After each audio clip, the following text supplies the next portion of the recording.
So hello friends, it's me your host Nepal back with yet another new video. आज चाहिँ हामीसँग छ एप्पलको MacBook Air. यो चाहिँ M1 भेरिएन्ट हो जुन चाहिँ लेट 2020 मा लन्च भएको थियो र अहिले लन्च भएको लगभग 1 वर्षभन्दा हल्का धेरै भएको छ.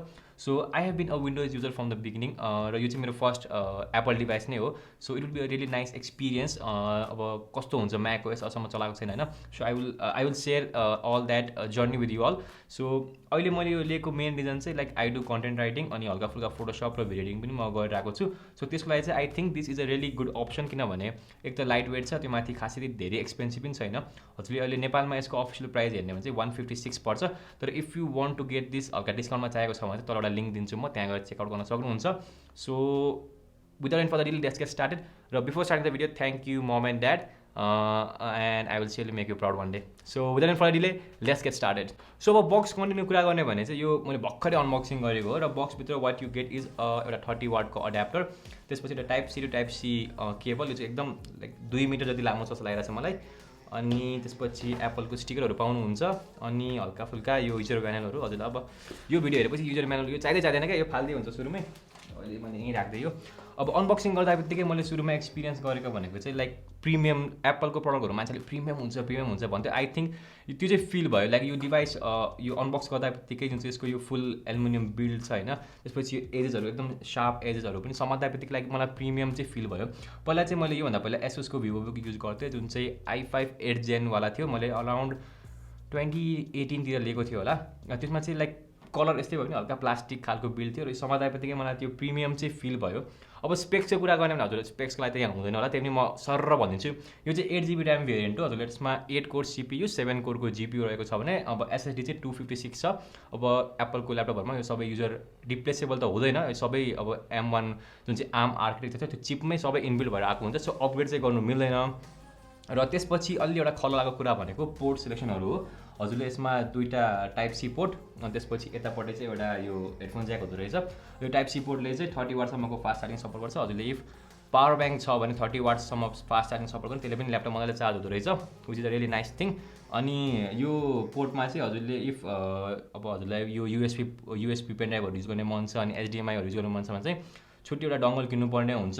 यो चाहिँ थन्डरबोल्ट 3 पोर्ट हो जुन चाहिँ M1 चिपले थन्डरबोल्ट 3 सम्म मात्र सपोर्ट गर्छ. र एक्सटर्नल डिस्प्ले पनि हजुरले यसबाट 6K सम्मको एउटा एक्सटर्नल डिस्प्ले जुन चाहिँ एप्पलकै प्रो डिस्प्ले XDR रहेको छ त्योसम्म चाहिँ यसले सपोर्ट गर्छ. So those were the few of the specs. र बेन्च मार्किङको पनि म कुरा गर्दैन किनभने अब यो एकदम नयाँ आएको प्रडक्ट पनि होइन. हजुरले यसको लगभग बेन्च मार्किङहरू टेस्टहरू त सब हेरिसक्नु भएको होला. सो सुरुमा मैले आफ्नो एक्सपिरियन्स सेयर गर्छु है त. यो अनबक्स गर्दा बित्तिकै मैले भनिहालेँ एकदम प्रिमियम फिल भयो मलाई चाहिँ. त्यसपछि मलाई यसको मन परेको कुरा भनेको यसको डिस्प्ले. हुन त यो अब 2K प्यानल हो, लगभग 2K प्यानल हो, जुनमा चाहिँ अब एप्पलले आफ्नो रेटिना के भन्छ टर्ने. अनि त्यसपछि ट्रु टोन पनि सपोर्ट गर्छ. हजुरको लाइक एम्बियन लाइट हेरेर त्यसकै अनुसारले यसको डिस्प्लेको लाइक कलरहरू चाहिँ चेन्ज हुन्छ.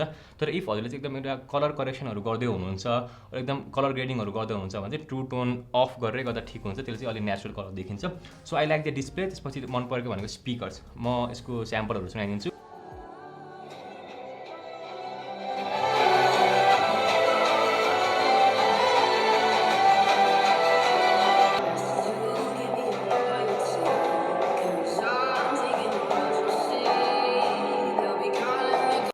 यो साइजको ल्यापटपमा मान्छेले भन्ने गर्थ्यो वान अफ द बेस्ट छ. अब आफूले अहिलेसम्म चलाएको थिएन, तर मलाई चाहिँ सुरुमै मन पऱ्यो युज गर्दा बित्तिकै. यो लाइक बेस पनि छ यसको स्पिकरमा र हजुरले अब खासै धेरै ठुलो स्पिकर ग्रिल त छैन यसमा होइन, त्यही पनि साउन्ड चाहिँ मजाको आउँदो रहेछ. र साउन्ड चाहिँ यो ल्यापटपको स्पिकरबाट मात्रै आउँछ किनभने यसमा फ्यान चाहिँ छैन. यो एकदम फ्यानलेस रहेको छ. त्यो चाहिँ एकदम लाइक हजुरलाई अब हजुरले पडकास्टहरू गर्नुहुन्छ, हजुर कुनै सेटअप छ जहाँ चाहिँ यो म्याकबुक युज गर्ने सोच्नु भएको छ भने चाहिँ एकदम यो चाहिँ एकदम के भन्छ फ्रुटफुल हुनेछ किनभने फ्यान नोइजहरू आउँदैन. हजुर जति हेभी टास्क गर्दा पनि त्यो फ्यान घुम्ने त्यो विन्डोज ल्यापटप हुन्छ नि खोल्दा बित्तिकै भर्र हुने त्यस्तो चाहिँ केही हुँदैन यसमा. किनभने M1 चिप एक त एकदम धेरै एफिसियन्ट छ किनभने यसमा युज भएको आर्म आर्किटेक्चर जुन चाहिँ हाम्रो इन्टेल र AMDले युज गर्ने X86 भन्दा चाहिँ एकदम धेरै एफिसियन्ट छ. त्यसले हजुरले त्यही भएर यसमा फ्यानहरू केही चाहिँदैन होइन. पछाडिपट्टि इफ म देखाइहाल्छु, यहाँ चाहिँ केही भेन्टहरू यताउता केही छैन क्या. यो चाहिँ पुरै फ्ल्याट छ अनि एकदम प्रोफाइल पनि यसको एकदम थिन छ है, हजुरले हेर्न सक्नुहुन्छ. यो टाइप सी पोर्टभन्दा हल्का मोटो होला यतापट्टि चाहिँ, त्यही भएर लाइक फ्यानहरू यताउता नोइज सोइज केही पनि छैन होइन. त्यो मन परेको कुरा. अर्को के मन पऱ्यो भने यो एक हातले खुल्छ. वान ह्यान्ड यो पहिलाको मेरो ल्यापटप चाहिँ यस्तो गर्दा दुदु हल्लिन्थ्यो होइन, त्यस्तो केही पनि हुँदैन। सो बिल्ड क्वालिटी चाहिँ एकदम मलाई मन पऱ्यो। त्यसपछि अब यसको सफ्टवेयरको कुरा गर्न म्याक ओएस छ। मैले भर्खर वाइफाई चाहिँ कनेक्ट गरेको थिएँ, तर अपडेटहरू केही आएको होला, अपडेट चाहिँ गरेको छैन। अब म्याक ओएस मैले चलाएको चाहिँ इग्नोर दिस मेसेजहरू। म्याक ओएस मैले चलाएको चाहिँ छैन होइन, अब हल्का टेस्ट गर्नुपर्छ कस्तो छ के छ भनेर। अब क्र्याक एपहरू चलाउने बानी, त्यो पनि खोज्नुपर्छ नि कसरी चलाउने यताउता एडोबीको। सो म्याक ओएस हेर्दा चाहिँ लाइक रमाइलो नै लागिरहेको छ अचम्म मलाई हेर्दा चाहिँ। र यसमा चाहिँ के छ भने जबदेखि यो नयाँ यिनीहरूको मन्ट्री हो कि कुन चाहिँ वाला सफ्टवेयर आएपछि चाहिँ हजुरले यसमा आइओएस र एन्ड्रोइड एप के अरे आइओएस र आइफोनको एपहरूको पनि यो आइप्याड र आइफोनको एपको पनि सपोर्ट पाउनुहुन्छ। So will check that out too. अनि के थियो भने यो ल्यापटप नयाँ आएको बेलामा चाहिँ यसमा लाइक एप कम्प्याटिबिलिटी चाहिँ अलि हल्का इस्यु नै थियो होइन। हजुरले इफ एप्पलको यो जुन चाहिँ यिनीहरूको प्रिबिल्ड एपहरू ब्याक अरू कुनै एपहरू हाल्नुहुन्छ भने चाहिँ यिनीहरूको आर्म आर्किटेक्चरमा खासै धेरै सपोर्ट चाहिँ थिएन। तर अहिले चाहिँ मोर देन 1 इयर भइसक्यो एप्पलको यो M1 चिपहरू आएको, M1 आयो, M1 प्रो म्याक्स अल्ट्रा टन्नै आइसक्यो, त्यही भएर एप सपोर्ट चाहिँ धेरै राम्रो भएको छ भन्ने मैले सुनेको छु। So I will try few of those app जुन चाहिँ एप्पलहरूको होइन होइन। जस्तै इफ हजुर कोडिङतिर हुन्छ भने VS कोड ट्राई गर्छौँ हामी। अब प्रिमियर प्रोहरूको पनि यो आर्मको लागि भर्जनहरू त आइसक्यो, we will try to check that out too. अनि त्यसपछि अरू जुन चाहिँ यो लेगेसी एपहरू हुन्छ नि, जो खासै धेरै अपडेट भएको हुँदैन, त्यो चाहिँ एप्पलले आफ्नै रोजेटा 2 भन्ने एउटा यसको सफ्टवेयर छ जसले चाहिँ x86 को लागि बनेको एपहरूलाई चाहिँ यो आर्म आर्किटेक्चरमा हल्का कम्प्याटेबल बनाउँछ क्या। मतलब यिनीहरू के हुन्छ नि भित्रै एउटा भर्चुअल मसिन खालको चलेर त्यो चल्छ, त्यसले गर्दा चाहिँ हल्का पर्फर्मेन्समा चाहिँ मान्छेहरूले भनेको थियो कि इस्युहरू आउँछ। तर मोस्ट अफ द एप जुन चाहिँ हामीले फ्रिक्वेन्टली डे टु डे लाइफमा युज गर्छौँ त्योहरू चाहिँ अपडेट भइसकेको छ एप्पलको यो नयाँ एसओसीको लागि। तर if there are few apps जुन चाहिँ हजुरले मलाई like if you want me to try, त्यो तल कमेन्टमा भन्न नबिर्सनु होला। किनभने मैले सुनेको थिएँ यो अटोक्याडहरू अनि अरू एक दुईवटा इन्जिनियरिङको सफ्टवेयरहरू पनि खासै त्यति राम्रोसँग यसमा चलेको छैन भन्ने मैले सुनेको थिएँ। So if you want me to try them, तल लिङ्क अरू कमेन्ट के छोड्नु पनि सब छोडिदिनु होला, म ट्राई गर्छु। So that was all about Mac OS. हामीले स्पिकर कुरा गऱ्यौँ, डिस्प्ले कुरा गऱ्यौँ, म्याक ओएसको कुरा गऱ्यौँ। अनि ब्याट्री लाइफ यसको चाहिँ एप्पलले क्लेम गरेको अनुसार 18 देखि 19 आवरसम्मको ब्याट्री लाइफ क्लेम गरेको छ भिडियो प्लेब्याकमा। अनि वेब ब्राउजिङमा चाहिँ अराउन्ड 15 आवरको क्लेम गरेको छ। तर त्यो त अब तिनीहरूले क्लेम गरेको भन्दा हामीले सेम चाहिँ पाइन्छ भन्ने छैन, किनभने सबैको अब सिनेरियो हल्का अलग हुन्छ।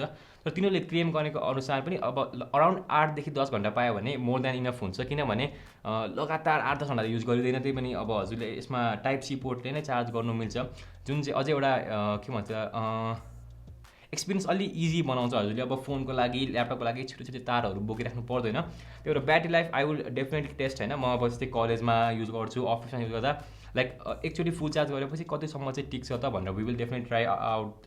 त्यही भएर ब्याट्री लाइफ पनि one of the main reason हो जसले गर्दा चाहिँ मैले यो ल्यापटप लिएको छु। So we will definitely try battery. अरू के बाँकी भयो, ब्याट्री भयो, हामीले म्याक ओएसको कुरा गऱ्यौँ, डिस्प्ले स्पिकर सब भइहाल्यो। सो प्राइसिङको कुरा गर्नुपर्दा चाहिँ हजुरले नेपालमा अब ओलिज दराजबाट किन्नुहुन्छ भने अराउन्ड 156 छ। मैले चाहिँ यो म्याक्सेल कम्प्युटरबाट किनेको, जुनको उहाँहरूको लाइक डिटेलहरू म यहीँ स्क्रिनमा राखिदिन्छु, कार्डहरू के छ। So you can contact them. अरू तल म एउटा लिङ्क प्रोभाइड गरिदिन्छु, हजुर त्यहाँ गएर एउटा सानो फर्म भर्नु, त्यसपछि we will contact you if you want this laptop. So that was all होइन। अहिले यो भर्खर एक घन्टा भएको छ अनबक्सिङ गरेको। सो म बिस्तारै आफ्नो एक्सपिरियन्सहरू सेयर गर्ने छु। अब अलि फर्र बोलाला, छिटो बोलाले यो भिडियो भरि होइन, त्यसको लागि चाहिँ हल्का माफी पाऊँ। अब यो म्याक ओएस ट्राई गर्ने, त्यसपछि बिस्तारै एक्सपिरियन्सहरू म सेयर गर्नेछु। So if you have any questions and queries यसको बारेमा तल कमेन्ट गर्न नबिर्सनु होला। भिडियो मन पऱ्यो लाइक गर्नु होला, सब्सक्राइब च्यानललाई सब सेयर गर्नु होला। And I will catch you all in my next video.